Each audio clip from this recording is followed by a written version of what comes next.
Testele, नमस्कार नामैचं छ मलाई टेस्टले नमस्कार। अब आज हामी यहाँ फ्राइडे विकेन्ड 4 दिन बिदा रहेछ जयलाई। अनि हामी यहाँदेखि अब आज 2 घण्टाको पर एउटा ठुलो गार्डन छ रे हो, त्यहाँतिर हामी घुम्न जान लाग्छु।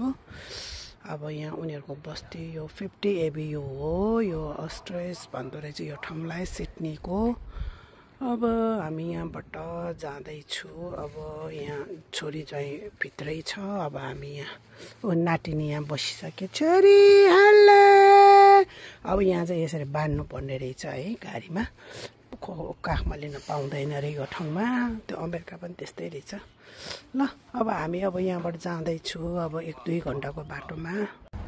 ओ हेलो, अब हामी यहाँ आधा बाटो जतिमा रेस गर्ने ठाउँ रहेछ। यहाँनिर चाहिँ लामो दूरीमा चाहिँ यसरी रेस गर्ने छेउछेउमा बनाउँदो रहेछ यहाँको सरकारले। अनि यहाँ हेर्नु न कस्तो राम्रो बस्ने ठाउँ होइन। अनि पत्ताहरू यसरी, अनि यहाँ टोयलेटहरू हुँदो रहेछ, साह्रै राम्रो के। अनि हामी आज यहाँ पप्पी पनि लिएर आएको। हाम्रो पप्पी उसलाई अरू बेला घरमा छोड्थ्यो, आज चाहिँ हामीले सँगै लिएर आएको। अनि यहाँ 4 दिन बिदा भएको हुनाले चाहिँ आज गाडी निकै जाममा पर्यो हाम्रो। कति राम्रो, मलाई त्यो रातो पत्ता गरेको रुख चाहिँ साह्रै मन पर्यो के। अनि हाम्रो यहाँ नातिनी चाहिँ गाडीभित्र सुतिरहेछ, त्यो चाहिँ सुतिरहेको छ। अनि यस्तो राम्रो ठाउँ क्या। अब हामी झन्डै 1 घण्टा जति हिँड्नु पर्छ होला जस्तो भन्ने कुरा गर्दै थियो। अनि फेरि त्यहाँतिर दृश्यहरू देखाइदिन्छु। ओ अब हामी 2 घण्टा झन्डै आज 3 घण्टा लाग्यो। 주susum gorsa langala tis jam rodora ta dela kining jela baka da kalleni ning jela da ke kara ni tok bata de angan ju de khala खाना खाँदै छु। आज चाउमिन र एउटा चिकन चिली लिएर आएको। हिजो जोइनको साथीहरू आउने कुरा थियो, अनि फेरि बाबु सन्चो भएन भने अनि अर्को ग्रुप पनि आउन मानेन। अनि त्यसपछि अब आज यो खाना खाएर अनि सामान गाडीमा राखेर अनि हामी यहाँबाट हिँडेर जाउँ भन्ने सोचिरहेको छ। आज थुप्रो मान्छे आएछ। आज यहाँ 4 दिन बिदा भएकोले धेरै मान्छे आएको रहेछ। अब आज हामी छुट्टीमा महफिल गार्डन भन्ने ठाउँमा आएको। धेरै द विकेन्ड्स शनिमा सन्डे। अब यो अगाडिको बस्ने इन्ट्री गर्ने ठाउँ हो। धेरै आछ आज यहाँ थुप्रो मान्छे के। अनि अब हामी यहाँबाट भित्र जाँदैछु। अब यहाँबाट छोरी ज्वाइँ त माथितिर गइसक्यो। अब यहाँनिर थुप्रो मान्छेहरू गइरहेको छ। यहाँ हेर्नु कस्तो राम्रो।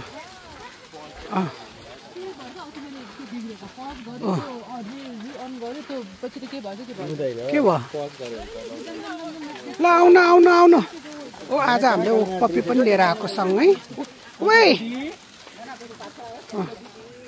अहिले चाहिँ अब मौसम जाडोले गर्दा यहाँको पत्ताहरू चाहिँ साह्रै राम्रो कि। हेर्नु न, रातो कुनै पहेँलो यस्तो रहेछ कि। अब यहाँ एउटा प्रवेशद्वार पहिलो नै यस्तो एउटा गार्डन आउँदो रहेछ। त्यो पानीको छाना गइरहेको रहेछ, पानी बिचमा यस्तो रहेछ।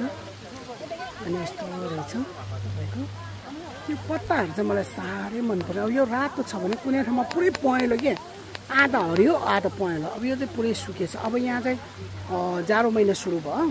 अब जाडो महिना सुरु भएको छ। अनि अब यस्तो गरेर गइरहेको छ। यहाँ अब इन्डिया, नेपाली अनि थुप्रो मान्छे। उता नेपाली बाआमा आइरहेको छ, ढाका टोपी लगाएको नेवार जस्तो। अनि पानीको सानो पानीको त्यो खोला जस्तो पनि बगिरहेछ त्यहाँ। हो यस्तो रहेछ ठाउँ चाहिँ, साह्रै राम्रो। अब यो चाहिँ निजी सम्पत्ति हो अरे। एकजनाको प्रवेश चाहिँ 38 रुपियाँ लिँदो रहेछ। अनि धेरै टाढा क्या। अहिले गाउँमा बाहेक त्यस्तो ठाउँ त पाउँदैन नि। अनि यो चाहिँ प्राइभेट हो अरे। अब कस्तो भन्ने होला, कति जग्गा हो खै, निकै रहेछ यो जग्गा चाहिँ। यहाँबाट पानी गइरहेछ। अब यो यस्तो रहेछ भित्र दृष्टि। त्यो बाहिरबाट यहाँ कमलको पोखरी फुल फुलिरहेको छ।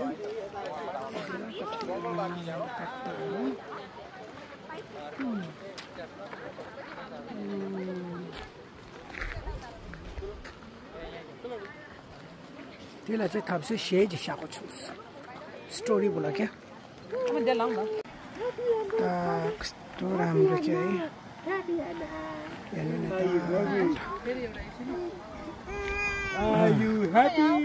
ल ल अब यहाँबाट यस्तो गएपछि अनि हामी यो भित्र जाने हो भित्रबाट जाने रहेछ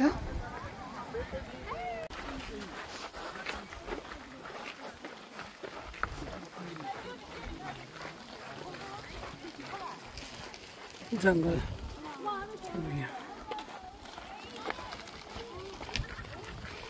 अब त्यहाँबाट चाहिँ एकदम चौर आएको थियो यहाँबाट परतिर कति राम्रो फाँट क्या पुरै फाँट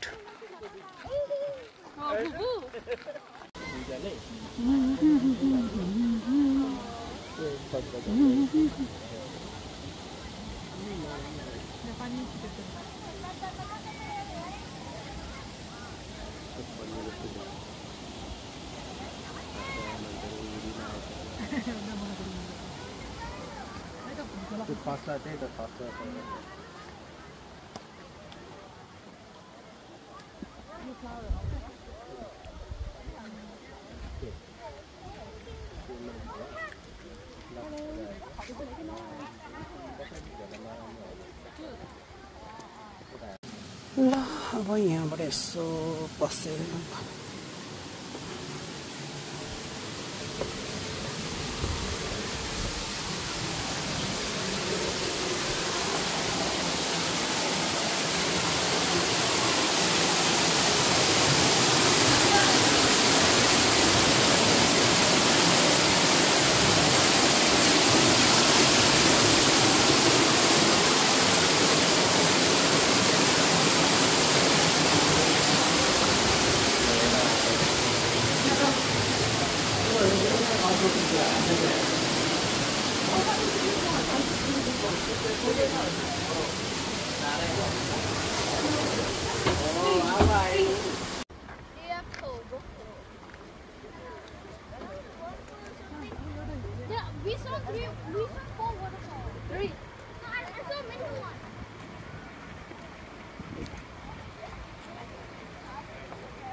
ल अब हामी यहाँबाट यस्तो गरेर उयो भित्र पस्ने एउटा बनाएको रहेछ हामी त त्यो भित्र हराएर भित्र पस्यो बाहिर निस्किने बाटो नपाएर कम दुःख पायो 20 मिनट जति त्यही भित्र अल्झ्यो बल्ल बल्ल त्यो गार्ड एउटा म्याम रहेछ त्यसलाई सोध्यो त्यहाँबाट निस्किने मान्छेहरूलाई सोधेर बल्ल बल्ल निस्केर आउनु पायो अब म जस्तो भए त बिजोग हुने रहेछ अझ इन्डियन धेरै रहेछ इन्डियनहरुसँग कुरा गरे उनीहरु आफू पनि बाटो हरायो भन्दै थियो अनि बल्ल बल्ल त्यो गार्डलाई सोधेर त बाहिर निस्किन आएर बल्ल बल्ल भयो ल अब हामी फर्किँदै छु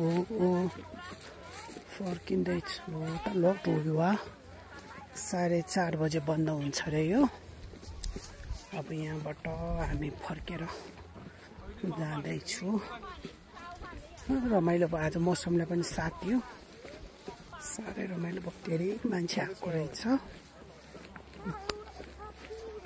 कति रमाइलो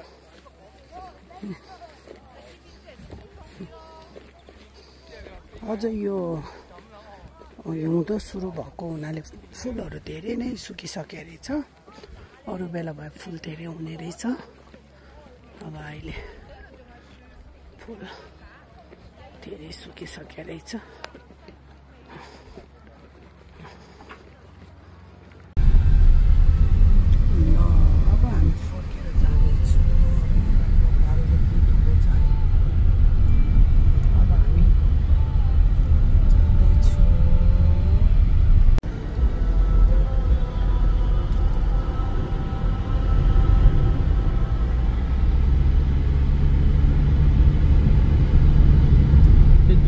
यहाँ